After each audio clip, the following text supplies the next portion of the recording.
This is a grammatical sentence formation course being taught by M Kathirvelu Chennai. Dear friends, are you ready? Have you taken your note? Please keep it ready to start writing. Today, we are going to see pronoun part 5. You just write heading pronoun part 5. Pronoun part 5. Today is the last class. Okay. Now we are going to see relative pronouns. Relative pronouns that are very, very important one. Understand? Relative pronouns. What are they? Who, comma whom, comma whose, comma that, and which. Who, comma whom, comma whose, comma that, and which. You see here, if you are not able to write, if you are not able to follow, don't worry. The cell phone is with you. Again, please click on and complete that. Or otherwise, don't worry. You just listen with the concentration. That is enough. Okay, just listen with the concentration. Okay, slowly I will take. Don't worry. Shall we start? Okay. I know that boy who is coming here. I know that boy who is coming here. இங்க வருகிற அந்த பையனை எனக்கு தெரியும். I know that boy who is coming here. So here, who is a pronoun? அதுக்கு முன்னாடி இருக்கிறது என்னது? That boy. அப்போ boy is a noun. அப்ப அந்த நவுனுக்கும் இந்த ப்ரொனவுனுக்கும் ஏதோ சம்பந்தம் இருக்கு, ஒரு ரிலேஷன்ஷிப் இருக்கு, ஒரு உறவு இருக்கு, ஒரு நட்பு இருக்கு. That's why this is called a relative pronoun. அப்ப who is called relative pronoun because முன்னாடி இருக்கிற நவுனுக்கு இந்த ப்ரொனவுனுக்கு சம்பந்தம் இருக்கிறதுனால தான் that is called a relative pronoun. Understand? So ஒரு பக்கம் ரிலேட்டிவ் ப்ரொனவுனா செயல்பட்டாலும் இன்னொரு பக்கத்துல அது கன்ஜெக்ஷனா செயல்படுது பிகாஸ் ரெண்டு பார்ட் வருதுல்ல. This is a complex sentence. I know that boy is a main clause, who is coming here is a subordinate clause. அப்போ totally it is call a complex sentence. அப்போ first part அது relative ப்ரொனவுனா செயல்படுது who, இன்னொரு பார்ட்ல கன்ஜெக்ஷனா செயல்படுது. Okay, அதனால this is called a conjunctive pronoun பேரு. Leave it and don't get confuse. அதை விட்டுருங்க. இங்கே you please take it relative pronoun. So relative pronoun is nothing but அந்த ப்ரொனவுனுக்கும் முன்னாடி இருக்கிற நவுனுக்கும் ஒரு ரிலேஷன்ஷிப் இருக்கிறதுனால தான் that is called a relative pronoun. Understand? அப்ப இங்க வருகிற யார் இங்க வருகிற அப்படின்னு அர்த்தம் இருக்கக்கூடாது. அங்க வரக்கூடிய ரிலேட்டிவ் ப்ரொனவுனுக்கு ஒரு அர்த்தமும் வராது. ஜஸ்ட் ரெண்டு பார்ட்டை கனெக்ட் பண்றதுக்காண்டி தான் வருது. அண்டர்ஸ்டாண்ட்? ரெண்டு பார்ட்டை கனெக்ட் பண்றதுக்காண்டி தான் ரிலேட்டிவ் ப்ரொனவுன் வருது. ஆனா நீங்க யாருன்னு அர்த்தம் இருக்கக்கூடாது. நான் எப்படி அர்த்தம் இருக்கணும் பாருங்க. இங்க வருகிற அந்த பையனை எனக்கு தெரியும். இங்க யாரு வருகிறாங்கன்னு அப்படின்னு அர்த்தம் இருக்கக்கூடாது. You please understand. ஏன்னா யூ ப்ளீஸ் ஹூ எதுக்காண்டி வருதுன்னு ரெண்டு பார்ட்டை கனெக்ட் பண்றதுக்காண்டி தான் வருது. அதுக்காண்டி அந்த அந்த ஹூக்கு போயிட்டு யாருன்னு அர்த்தம் இருக்கக்கூடாது. அண்டர்ஸ்டாண்ட்? ஸோ இங்க வருகிற அந்த பையனை எனக்கு தெரியும். That's all. Next, I met my friend Kumar who had just returned from Singapore. I met my friend Kumar who had just returned from Singapore. One more thing I have to tell you, complex sentence la main class varum, subordinate class varum. First we have to take meaning for subordinate class. After that only we have to take meaning for main class. முதல்ல main class எடுக்க கூடாது. whose வரும்போது main class எடுக்கலாம். But who வந்தாலும் சரி, whom வந்தாலும் சரி, that which எது வந்தாலும் யூ ப்ளீஸ் அண்டர்ஸ்டாண்ட், முதல்ல சபார்டினேட் கிளாஸ்க்கு தான் அடுத்து எடுக்கணும். அப்புறம் தான் மெயின் கிளாஸ் அடுத்து எடுக்கணும். அப்பதான் வரும். அண்டர்ஸ்டாண்ட்? இங்க பாருங்க, I met my friend Kumar who had just returned from Singapore. அப்போ who had just returned from Singapore is a subordinate class for which we have to take meaning. I met my friend Kumar, that is a main class we should not take. Understand? அப்ப இங்கே who, அதுக்கு முன்னாடி யார் இருக்கா? my friend Kumar, that is a noun. அப்ப அந்த நவுனுக்கு இந்த hook சம்மதம் இருக்கிறதுனால இந்த ஹூ வந்து is a relative pronoun. You please listen to me have ஐ ஆம் டேக்கிங் டிரான்ஸ்லேஷன். சிங்கப்பூர்ல இருந்து இப்ப ரிட்டர்ன் ஆயிருந்த என்னுடைய ஃப்ரெண்ட் குமாரை நான் மீட் பண்ணேன். அண்டர்ஸ்டாண்ட்? அப்ப சபார்டினேட் கிளாஸை எடுத்துட்டு தான் மெயின் கிளாஸ் வந்தா தான் you will get complete meaning. Understand? I met my friend Kumar who had just returned from Singapore. One more for hook. Okay, my brother who is a doctor has gone to America. My brother who is a doctor has gone to America. இந்த கேஸ்ல my brother subject இருக்கு, has gone to America. அப்போ my brother has gone to சேருங்க, அதான் main clause. Who is a doctor is a subordinate class. எப்படி அர்த்தம் எடுக்கிறேன் பாருங்க. ஒரு டாக்டரா இருக்கிற என்னுடைய பிரதர் அமெரிக்காவுக்கு போயிருக்கிறாரு. டாக்டரா இருக்கிற என்னுடைய பிரதர் அமெரிக்காவுக்கு போயிருக்கிறார். My brother who is a doctor has Khan to America. அப்ப இந்த கேஸ்ல my brother is a noun, who is a pronoun. அப்ப அந்த நவுனுக்கு ப்ரொனவுனுக்கு சம்மந்தம் இருக்கிறதுனாலதான் that is called a relative pronoun. That's all. Okay, இது மாதிரி we can write a lot of sentences. You can use your imagination and form a lot of sentences. Understand? You write a lot of sentences. Next, whomக்கு பார்க்க போறோம். Okay, the lady whom I wanted to see is here. The lady whom I wanted to see is here. நான் பார்க்க விரும்பின அந்த lady இங்க இருக்கிறாங்க. நான் பார்க்க விரும்பின அந்த லேடி இங்க இருக்கிறாங்க. நான் யாரை பார்க்க விரும்பணும்னா அந்த லேடி இங்க இருக்க நீங்க எடுத்துக்கலாம். தப்புன்னு சொல்ல மாட்டேன். பட் முதல்ல ஹூக்கு அந்த மாதிரி பண்ணக்கூடாது. இந்த கேஸ்ல வேணும்னா நீங்க எடுத்துக்கலாம். ஓகே, அதை விட நீங்க என்ன செய்யலாம், நான் பார்க்க விரும்பின அந்த லேடி இங்க இருக்காங்க, இந்த இருக்காங்க அப்படின்னு சொல்லிக்கலாம். The lady whom I wanted to see is here. Next, the people whom we met at the party were very friendly. The people who we met at the party were very friendly. நாங்க பார்ட்டியில meet பண்ண அந்த people ரொம்ப ஃப்ரெண்ட்லியா இருந்தாங்க. அந்த பார்ட்டியில நாங்க meet பண்ண அந்த பீப்புள் ரொம்ப ஃப்ரெண்ட்லியா இருந்தாங்க. இதான் அதனுடைய அர்த்தம். நீங்க வேணா பூக் பண்ணி யாரையும் அர்த்தம் எடுக்க வேண்டிய அவசியம் இல்லை. அது கனெக்ட் பண்றதுக்காண்டி தான் வந்திருக்கு. Okay, the people whom we met at the party were very friendly. Next, the officer whom I talked to was very cordial.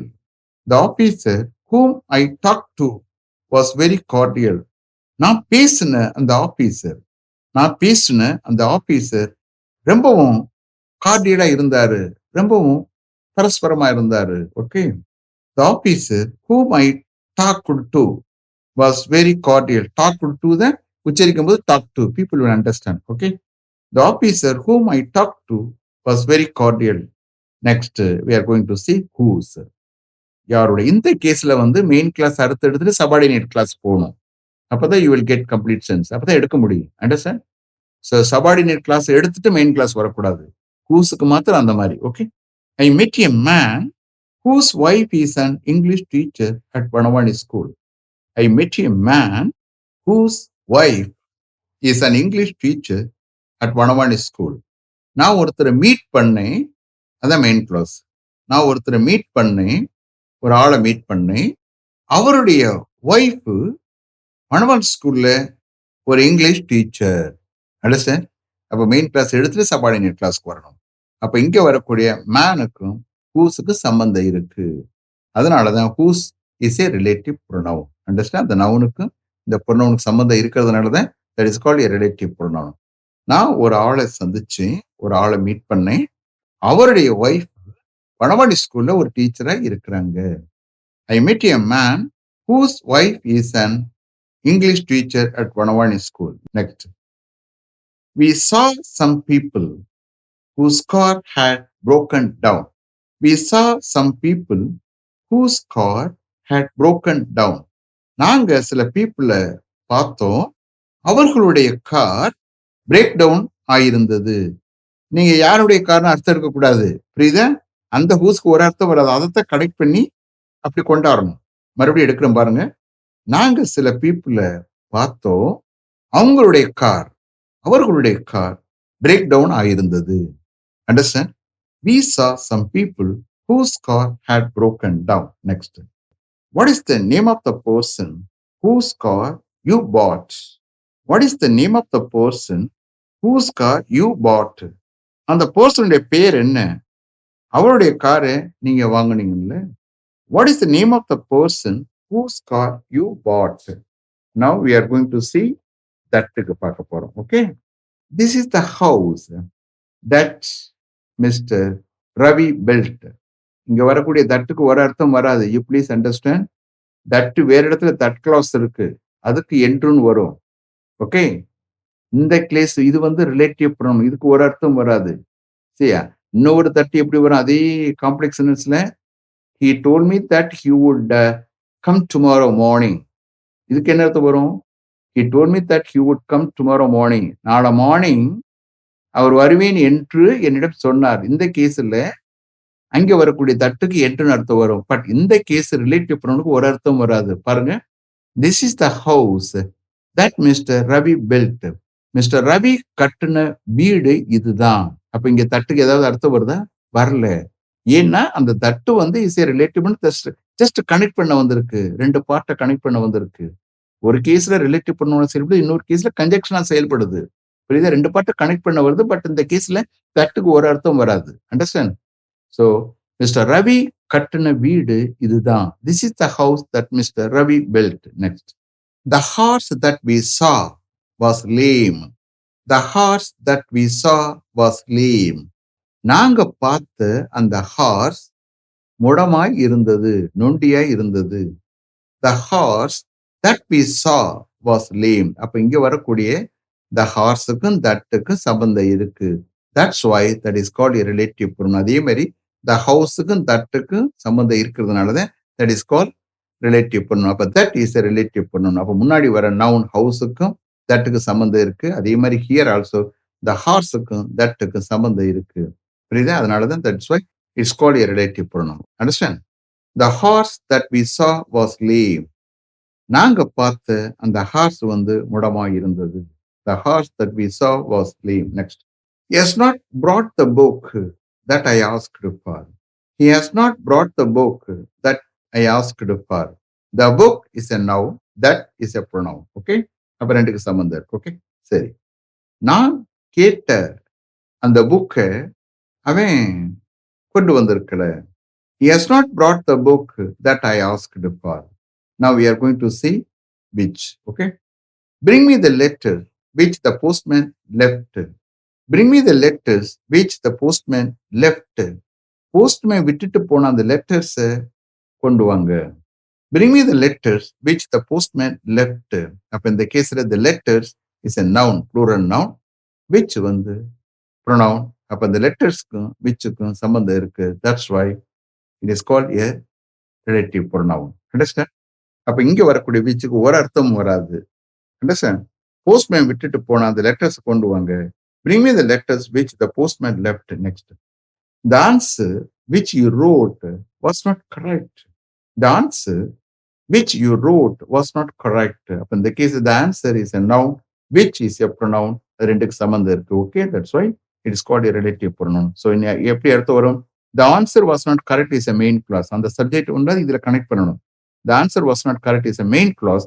Which you wrote is a subordinate clause. So first we have to take meaning for subordinate clause. You just here, see, நீ எழுதுன அந்த answer correct அல்ல. நீ எழுதுன அந்த answer correct அல்ல. The answer which you wrote was not correct. Last one. The flowers which grow in our garden are not for sale.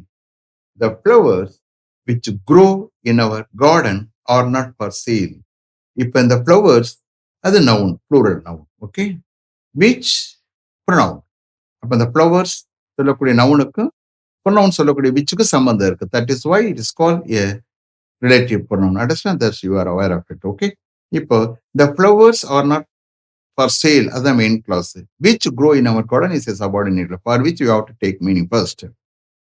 எங்களுடைய கார்டன்ல வளர்க்கிற அந்த flowers விற்பனைக்காக அல்ல. Again, I take translation. எங்களுடைய கார்டன்ல வளரக்கூடிய அந்த flowers விற்பனைக்காக அல்ல. The flowers which grow in our garden are not for sale. Is it clear? Are you able to understand? Have you written correctly? Okay, very simple. Relative pronouns are very, very important. Okay, ஏன்னா because இது complex ரெண்டு part வரக்கூடியது. மத்த இது மாதிரி இல்லை. Okay, so பின்னாடி பார்த்தீங்கன்னா I will take the chapter separately. Understand? So இங்கே இதோட முடிச்சுக்கிறேன். For your understanding only I am taking this one. Understand? You see here, I have covered all the pronouns. Okay. First one, what we saw, personal pronouns or subjective pronouns. Then we saw objective pronouns. Then we saw possessive pronouns. Then we saw emphasizing pronouns. Then we saw reflexive pronouns. Then we saw demonstrative pronouns. Then we saw interrogative pronouns. Then we saw indefinite pronouns. Then we saw distributive pronouns. Last one, we saw relative pronouns. Understand? Is it clear? Have I written correctly? Okay. Today is the last class. From tomorrow, I am going to take a verb. Okay. Next part of speech, I am going to take. Let me finish up to this level. Thank you very much for having attended this class continuously. If you like this course, if you are interested in attending this class, if it creates any positive vibration in your mind, please share with your friends and others. It will definitely, certainly, and surely make my dreams realized. I will meet you this time tomorrow. Until then, goodbye. M Kathirvelu. Thank you.